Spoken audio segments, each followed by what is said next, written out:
Hey all, it's Matt, your average gamer, and for this video we're going to be covering my top 5 Frost cold builds, whatever you want to call it. Some of these are cold affinity, other ones just use Ashes of War for Frost, but overall these are powerful Frost options, and we're going to start here with Cold Guts Greatsword.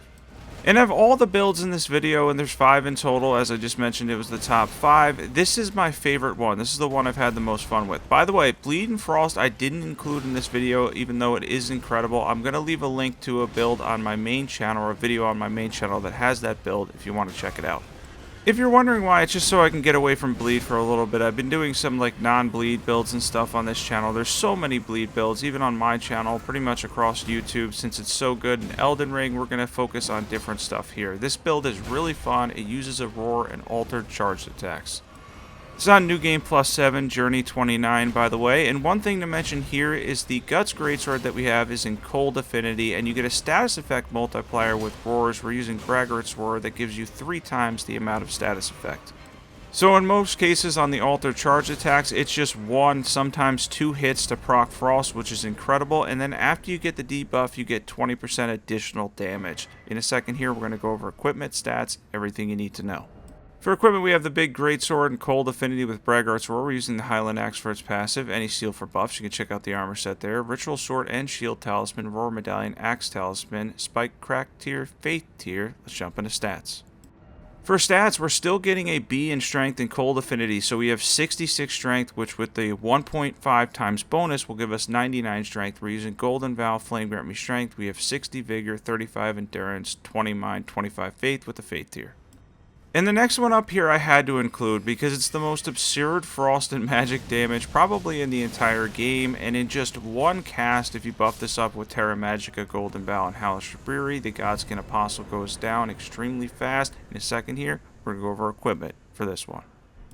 Death's Poker is truly absurd. We have that plus 10 preferably. Any staff for Terra Magica, any seal. Spellblade set will boost this. Ritual Sword and Shield Talisman, Shard of Alexander, Magic Scorpion Charm, Magic Tier, Faith Tier, and we're using Sleeping Pots. Let's talk about stats. And for stats, we have 50 Intelligence because the Ash of War scales entirely with Intelligence despite the D scaling. We're using Golden Vow, Hellish Rebury, and Terra Magica. We have 60 Vigor, 22 Mind, 23 Endurance, 20 Dex, and 20 Strength. Now for this we have the Ice Spear Harpoon. I use the Guardian Sword Spear a lot because in Keen Affinity and Magic Affinity you'll get more damage. It has Dexterity, Intelligence, and AR scaling, but the Clayman's Harpoon has great magic scaling and makes for a solid magic, cold, or generally speaking, frost build. It makes it a popular choice for Ice Spear overall. That being said, I also enjoy the Sword Spear moveset more so, but the magic scaling on the Clayman's Harpoon, just the fact that it has really great intelligence scaling when you put it in Magic Affinity, ends up being a solid, well-rounded build for Ice Spear.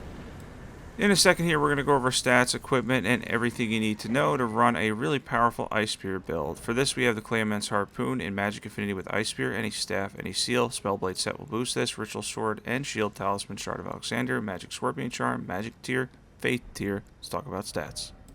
No need to respec or even change the buffs from Death's Poker. This is the exact same stats and setup. We hit 33 Faith so we can add in some Faith buffs. We have 50 Intelligence, 20 Dexterity and Strength, 23 Endurance, 22 Mind, 60 Vigor.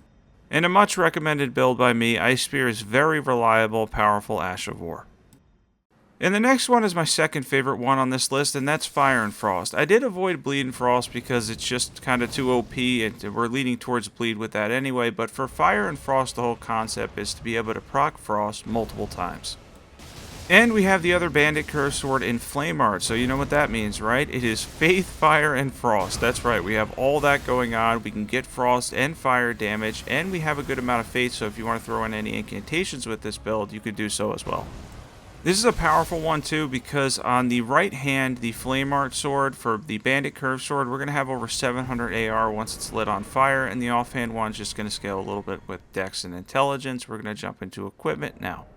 For equipment, we have 2 Bandit Curve Swords, 1 in Flame Art with Flaming Strike, 1 in Cold Affinity with Chilling Mist. We have Raptor's Black Feathers on, any seal, Rotwing Sword Insignium, Listens Prosthesis, Claw Talisman, Fire Scorpion Charm, Thorny Tier, Faith Tier. Let's talk about stats. And for stats on this one, we're heavily faith-based. We have 70 faith, we have 60 vigor, 20 mind, 25 endurance. We have 35 dexterity to give it a little damage on the offhand one for the Chilling Mist one. We're using Golden Vow and Flame Grant Me Strength. And for the last one on this list, we have the Frozen Anchor build. This builds on successive attacks, and we're using Wild Strikes with the Rusted Anchor in Cold Affinity. So the Magma Worm is going to end up dancing around a little bit, and I do get hit a couple times in this clip, but overall he does take good pierce damage, by the way, so it's a good option whenever you're facing the Magma Worms to use something like the Rusted Anchor, and then we have it in Cold too to eventually get a Frost proc, given that his resistances are pretty strong, and the fact that we do get a Frost proc and a lot of damage shows how good the build is. After he ends up running around like crazy, we do end up finally getting a Frost proc. Keep in mind he is strong versus pretty much all the status effects in the game, and the best thing to use against him is probably a build like this one where you just get a lot of pierce damage and the counter damage from the Rusted Anchor. And eventually we are going to finally be able to hit him for some frost damage here, even though again his resistances are really strong. I think his frost resistance is a couple hundred or so, and same with his bleed resistance. And we're not doing bleed, but I just wanted to mention that he is strong versus all status effects, but the pierce damage is able to take him down. That being said, that one move is frustrating where he runs around. We have the Rusted Anchor and Cold Affinity with Wild Strikes. Any seal for buffs, you can check out the armor set there. Rotten Wing Sword Insignia, Millicent's Prosthesis, Shard of Alexander, Ritual Swords Talisman, Thorny Tier, Fate Tier. Let's jump into stats. And for stats here, we have 60 Vigor, 20 Mind, 35 Endurance, 66 Strength, 20 Dexterity, 25 Faith with the Faith tier, and then for our buffs, we're using Golden Vow and Flame Grip Strength to get a lot of damage out of this one. I hope everybody enjoyed my top 5 Frost builds. The only one that's probably missing from this is the Bleed and Frost one, but be sure to check out the description below. If you're not familiar with my main channel, you can check that out. It's a really good video, and it does include that build in it. And be sure to sub to Your Average Variety Gamer and my main channel, Your Average Gamer. Also, if you want to comment stuff you're interested in seeing next, this is kind of my side channel where I do smaller projects. Be sure to comment that too, and your favorite Frost build. Thanks for watching, and be sure to sub.